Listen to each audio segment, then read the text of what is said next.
Hello, welcome to The Wandering Drew. I am Drew. On today's video, I'd like to discuss what is hiking, what is camping, and what is backpacking. There's some confusion sometimes among the different activities, and people interchange them erroneously and sometimes kind of intentionally or just by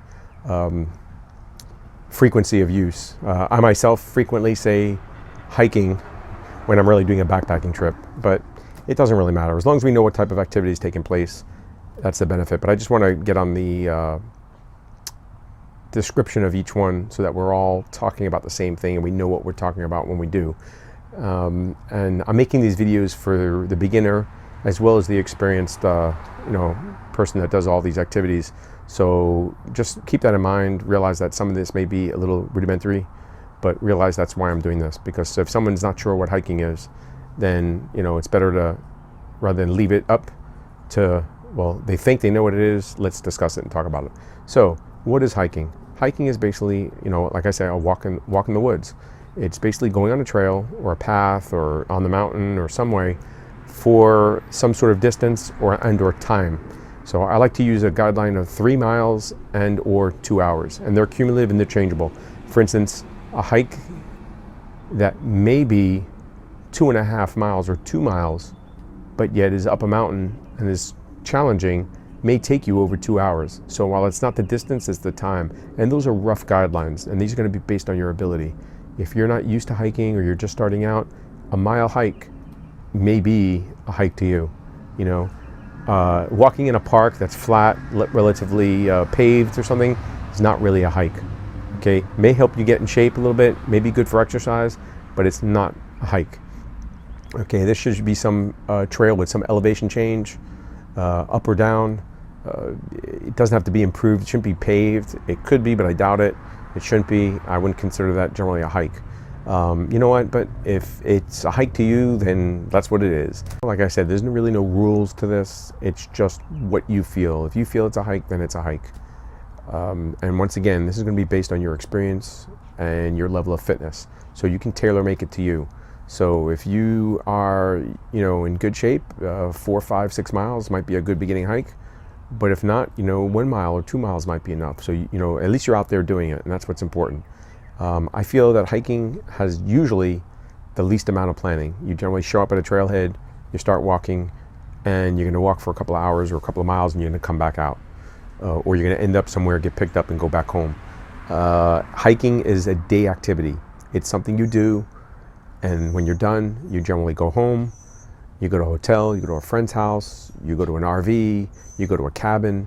You're not sleeping in the woods though, okay? It's a day activity generally. So that's what hiking is. And when I say the least amount of planning, what I mean is that, now obviously if it's a very technical or you have to travel far away to get to this trail, then obviously there's a large amount of planning involved, or more planning there would be if it's something local.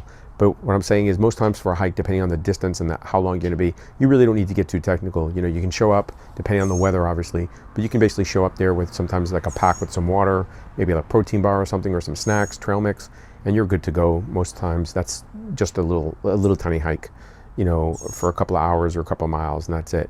Obviously, if you get into the longer trails, longer distance hiking, then you're going to need to bring more equipment, plan for weather, inclement weather, things like that. And I'm not trying to put those off anyway, but I'm saying when you're starting out, generally a hike is a very short-lived event. It's a couple of hours or a couple of miles. It's not your whole day, although it can grow to be that. Camping is the opposite of hiking. So generally you are remaining at a place, which is your campsite, overnight. This would involve some sort of set up a shelter. So you're going to be setting up a tent, setting up a tarp, setting up a hammock of some sort as a shelter, and you're going to plan on staying there or sleeping there. So you set up like a base camp, and you use it. Car camping, which is generally you drive to a place, a campground, a managed area, and there's a campsite there. It's a predetermined area that's set up for people to set up their tents, camping. It may be a platform or a bed for a raised area or a improved area for tents to go. There's usually some sort of fire ring, and most likely there's probably a table of some sort there. and that's your campsite. Especially in a park, it's a national park, a state park, or even local or a privately managed campsite. That's what you'll generally find. Obviously, with these places, the services vary. A private campground or a campground that's meant for like families and people to come, you're generally going to find most services. You're going to find usually running water, whether it's on a spigot or a place that you can fill up with a hose. You generally have some sort of bathroom, an improved bathroom, something that you're used to, like in a public restroom. You might have a shower with hot water. There may be coin laundry, coin machines for food. You might have electric availability, something you need to tap into, or at least charge devices, or power something if you need it. And most of these places will have some sort of general store, or they're selling stuff. Commonly they're selling ice and wood for fires, but you'll also find they're selling food. There's almost always candy because there's kids involved. And generally they'll have a lot of these things that you may have forgotten to bring. A common thing, and then what's good about these places is there's other campers around you, so you can usually borrow or get someone to help you if you're not sure how to set up your tent, or you're having a problem with something. There's always someone usually around that's a little bit more experienced and wiser and able to help you out. Like I said, hikers and campers are very, very friendly. I've been frequently asked to help someone out, either set up a tent. It may be a guy with his wife and kids, and they're not used to setting up. First time he's setting up the tent, and he needs a little help just because it's big and it's ungainly, and he needs a hand of an adult rather than a little kid helping him. Or very frequently I've been asked, people forget stuff. Very common things to forget are matches or some sort of lighter to light a lantern or start a fire or start camp cooking, especially if they're cooking with charcoal. The other thing that people forget a lot, believe it or not, and it's kind of a cliche, but it's really funny, is they generally forget to bring their can opener. So they bring these canned goods, they're going to make something, and they have no way to open the can. So frequently, if you have that item, you lend it out, you get it right back. But you're helping out. And that's what's good about these places, because there's other people around. You're not really on your own. You're not out in the wild in the woods. You have people that can help you. So you can try your equipment out, you can try your skills out, and you're basically in a safe environment to do that.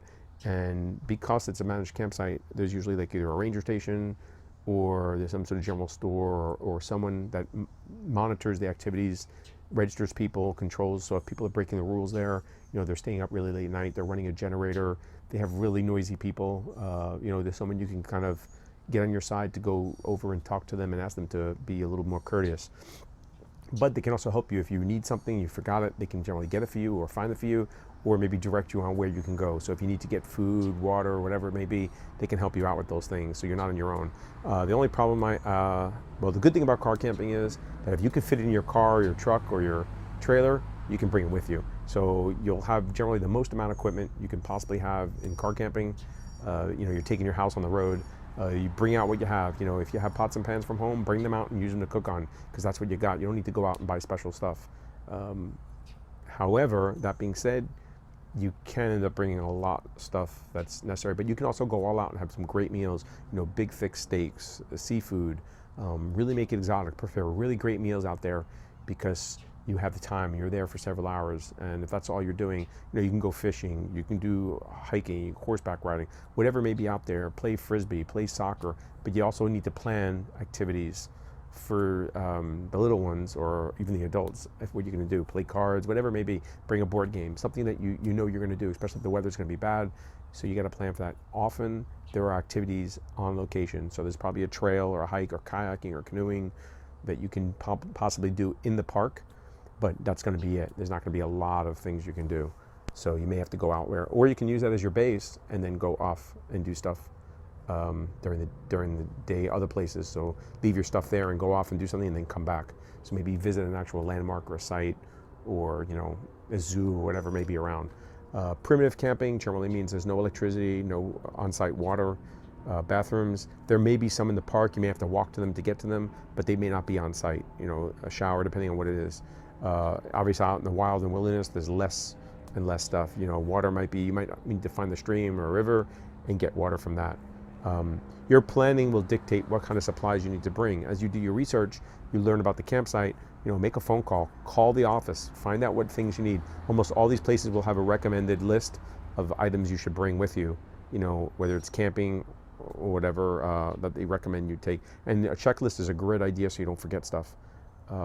My opinion of campsites and parks, depending on when they were built, you know, if they're from like the 70s and sometimes the 80s, I find that they're very, very cramped and they're right on top of each other. I find older parks, and this is not generally true, please don't be offended, but the older parks or sometimes the more newer ones are managed a little better and they're spread out. You have a little bit of privacy. You're not right on top of each other, which is nice. You know, if I'm having a campfire, I don't want my neighbor right there listening to the conversation or even getting involved. You know, and sometimes, you know, in some places they put, you know, they just fill up the stalls like a parking lot. So, you know, you have an RV next to you, you know, a tent, you know, which is kind of disconcerting. The RV might be there, they might be running a generator or they have power. So the RV might have like an air conditioner running, which is making noise, or there could be several people in there. And I just don't like being right on top of each other. You know, we go out in the woods to enjoy ourselves and have a little bit of fun with the family or privacy with friends. And it's nice to not have someone right on top of you, making noise or just, you know, changing the experience for everybody. So that's my view, my personal view of campsites and parks. I'm not a big fan of them. I'd rather go on a trail somewhere and hike and backpack. And that brings me to backpacking. Backpacking is the combination of hiking and camping. You're generally doing both activities. So you're normally hiking to a campsite and then setting up there. And you may stay there and then branch out from there, or just stay there for a day or two and then hike back to your car. Or you may hike repetitively several days. So in other words, you hike, camp overnight, wake up in the morning, pack everything back up, and continue hiking. And that's how you're able to do trails of a longer distance. So if you have a 15-mile trail, you might hike 7 or 8 miles the first day, make camp, and then wake up in the morning and do the next 7 or 8 miles. So backpacking is the combination of things. And by doing this multiple days, you can generally do a longer trail of any distance. As long as you can get supplies, you can hike. So if you can resupply, you can stay out there pretty much indefinitely. But that takes a little bit of planning. Also, you need to be purposeful in what you bring because you're carrying everything on your back. So you generally don't want to overpack. And most people tend to overpack on food is the biggest thing. I've always ended up with more food than I needed. I've always returned to the trailhead with food, which means I'm bringing too much. So I'm working on getting less and less food because I generally don't eat as much as I think I need. And I always plan extra. And there's many different ways you can do that. Remember, a trail can be 15, 20, 70 miles long, but that doesn't mean you have to hike that. Okay, you decide when you want to turn around and how far you want to go. So even a 20-mile hike on a 20-mile trail, I mean, you may decide, I'm starting out, I'm new, I'm just going to do 2.5 miles, turn around and come back 2.5 miles. That's a 5-mile hike, and that's your starting hike. And then as you get more experienced and more comfortable, you do a longer distance. And then once you feel comfortable enough, maybe you stay out overnight. And then there's other things where you can go to a campsite and then from there do day hikes. So what you could do is you could go, let's say 8 miles in, maybe there's a junction there and there's 2 different trails. So maybe on one day you do one trail, come back to your same campsite that night, and then the next day you do the different trail and then come back. And you did both trails, but you stayed at the same camp. And that would be a backpacking trip. So it could be an overnight trip, it could be a weekend trip, multiple day, or a through hike. A through hike is generally doing the hike from one end of the trail to the other. That's a through hike. And these can be any distance from 20, 30 miles up to 2,200 for like the Appalachian Trail, which takes 4 to 6 months to do. So, and that's how that's possible, by finding resupply points. Water, generally, you're going to find on the trail. Food is a different story. You either have to pre-position it, you know, which is caching it, have someone bring it to you, or find places and stores you can buy it. And that's how you're able to do longer trips. There are also several other trips you can take. You can do a trip on a canoe across a lake, and you can, you know, pitch your tent, you know, come up on shore and pitch your tent at night or in the afternoon. You can do fishing during the day, you can do whatever you want, but you're generally doing the same thing, but your stuff is in a canoe, so you don't have to carry as much, but you're still limited to how much you can carry. I've seen people that do bicycle trips. They have saddlebags or side saddlebags, and they put all their gear, a tent and everything on the bicycle. They ride several days, you know, several hours, I mean, multiple miles. They'll stop at a campsite or a park, pitch their tent, wake up in the morning, pack everything up, and keep bicycle riding. The same goes for a motorcycle. You'll have the same thing there. The ride, you know, several miles during the day to a spot that they want to go to, and then they pull over on the side of the road at a park, or it could be a campground or whatever, and they pitch a tent and they do the same exact thing. It's all the same type of stuff. It can be done with an airplane, it can be done with a horse. You know, the same thing. You're packing your gear, you're riding for several hours, you stop, you set up camp, you know, secure your horses, feed them, and then, you know, take care of your business that you need to do.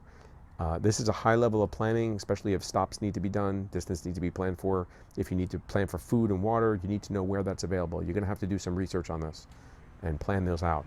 If it's a canoe trip, you need to know where you can stop, especially some places where the campsites are first come, first serve, if they're not reserved. Or if they're reserved, you have to know exactly how far you're hiking in order to get to that. So you need to plan a little bit better. But remember, any distance is possible with proper planning. So what I'd like you to do is, if you like this video, please leave a comment below. Especially, I'd like to know what type of trips you're doing. Are you hiking? Are you backpacking? Are you camping? Or what's some of your favorite places to go, especially trails? My last 2 trips, I'm taking one trip at the end of this week. I'm filming this the first week of July. At the end of the week, I'm going on a hike. It's on a trail that I heard about by reading basically a journal or a blog of another hiker. And because of that, I found this trail. Did some research, and it sounded like a good trail. And I'm going to be going on it this weekend. You'll be hearing more about that. I'm going to obviously take some video and some pictures, and I'm going to bring that in a future video. My last trail that I did, the Foothills Trail, back in February of 2019, was another trail that I heard during an interview with a very well-known long-distance hiker who talked about that trail, and I started doing the research and decided to go on that trail. And I'm planning on going back to that trail again later on this year to try and finish it up, since I didn't get to finish it the first time due to an injury. So your comments or your feedback of where you go might be my next adventure. So I'd really like to hear that. And that's part of what this is about, exchanging ideas and information. So please leave me a comment below. Let me know how I'm doing, what you like, what you don't like. And as always, thank you very much for taking time out to watch this video. Till we meet again.